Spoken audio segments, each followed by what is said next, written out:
ఈరోజు రెసిపీ వచ్చేసి దొండకాయ curry. Easy and quick recipe. Time లేనప్పుడు కుక్కర్లో చేసుకోవచ్చు. కొద్దిగా ఆయిల్, ఆనియన్స్, మీరు ఎంత కారం తింటే అంత పచ్చిమిర్చి, ఒక స్పూన్ పసుపు, ఒక స్పూన్ అల్లం వెల్లుల్లి పేస్ట్,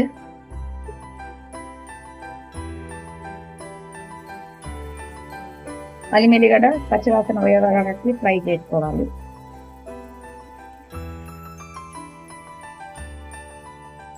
మీరు మంచి మంచి రెసిపీస్కి మా ఛానల్ని సబ్స్క్రైబ్ చేసుకోండి.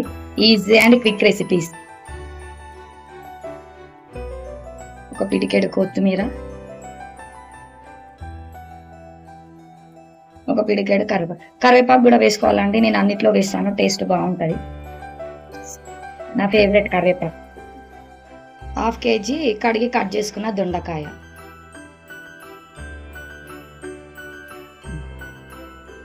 దొండకాయ వేసేసుకోవాలి.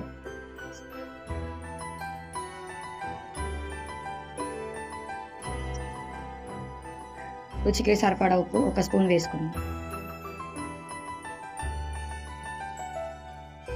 ఇది మాడకుండా వాటర్ పోసుకుంటారు. వాటర్ బదులు కొంచెం మిల్క్ పోసుకోవాలి, టేస్ట్ బాగుంటుంది. ఇప్పుడు 2 విజిల్స్ పెట్టుకోవాలి. ఎక్కువ పెట్టుకోవద్దండి, మళ్ళీ ఎక్కువ ఉడికిపోతుంది. 2 విజిల్స్ చారిపోతాయి. 2 విజిల్స్ అయిన తర్వాత 2 విజిల్స్కే ఉడుకుతుంది. ఎక్కువ పెడితే అంత మళ్ళీ చితికిపోతుంది. Easy and quick. తొందరగా టైం లేనప్పుడు తొందరగా కర్రీ కావాలంటే కుక్కర్లో వేసుకోవాలి. ఇప్పుడు ఎండు కొబ్బరి వేసే బదులు పచ్చి కొబ్బరి వేసుకోవాలి.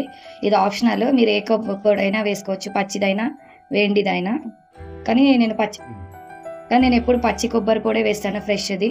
ఎందుకంటే పచ్చి కొబ్బరి వేస్తే టేస్ట్ బాగుంటుంది. ఇదో వేరే టేస్ట్ ఉంటుంది పచ్చి కొబ్బరి, ఎండు కొబ్బరి దానికంటే. పచ్చిమిర్చి వేసుకొని పచ్చి కొబ్బరి వేసుకుంటే ఈ కర్రీ టేస్టే వేరే ఉంటుంది. అయిపోయిందండి దొండకాయ కర్రీ. ఒకసారి పచ్చి కొబ్బరి వేసుకొని కలిపేసుకుంటే రెడీ అయిపోయింది మన దొండకాయ కర్రీ.